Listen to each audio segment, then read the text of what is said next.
નમસ્કાર મિત્રો આજની વિડીયોમાં વાત કરીશું દેશ અને દુનિયાના સુપરફાસ્ટ સમાચારની। સૌપ્રથમ વાત કરીએ તો ગાઢ ધુમ્મસને કારણે ટ્રેનો લેટ ચાલી રહી છે।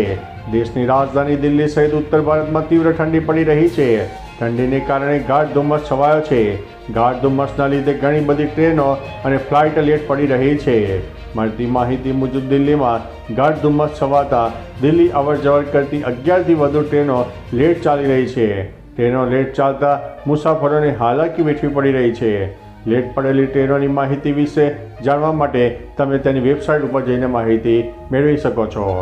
અન્ય મહત્વના સમાચારની વાત કરીએ તો આજે 22 તારીખે પ્રાણ પ્રતિષ્ઠાનું આયોજન છે। 23 તારીખથી જ સામાન્ય શ્રદ્ધાળુઓ રામલલાના દર્શન કરી શકશે। મંદિર સવારે 7 વાગ્યાથી લઈને 11:30 સુધી અને સાંજના 2 થી 7 ખુલ્લું રહેશે। બપોરે 2.5 કલાક ભોગ અને વિશ્રામ રહેશે। આરતી માટે ટ્રસ્ટ પાસેથી પાસ લેવા જરૂરી છે। આઈડી બતાવીને મેળવી તે શકાશે। આરતીમાં 30 લોકો જ ભાગ લઈ શકશે। દિવસમાં 3 આરતી થશે। સવારે 6:30 વાગ્યે શૃંગાર આરતી, 12 વાગ્યે ભોગ, સાંજે 7:30 વાગ્યે સંધ્યા આરતી થશે।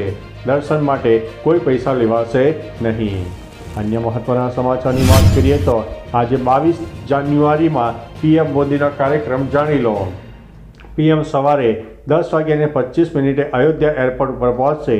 સવારે 10:45 કલાકે અયોધ્યા હેલીપેડ પર આગમન। પીએમ મોદી સવારે 10:55 રામ જન્મભૂમિ જશે। સવારે 11 કલાકથી બપોરે 12 વાગ્યા સુધી આરક્ષિત રહેશે। પ્રાણ પ્રતિષ્ઠા બપોરે 12:05 થી લઈને 12:55 થશે। બપોરે 12:55 પૂજા સ્થળથી પ્રસ્થાન કરશે। પીએમ બપોરે 1 વાગ્યે જાહેર કાર્યક્રમમાં હાજરી આપશે।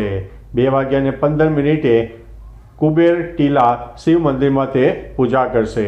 તો ચાલો મિત્રો, ફરીથી દેશ અને દુનિયાના સુપરફાસ્ટ સમાચાર લઈને મળતા રહીશો। ત્યાં સુધી અમને રજા આપશો। નમસ્તે।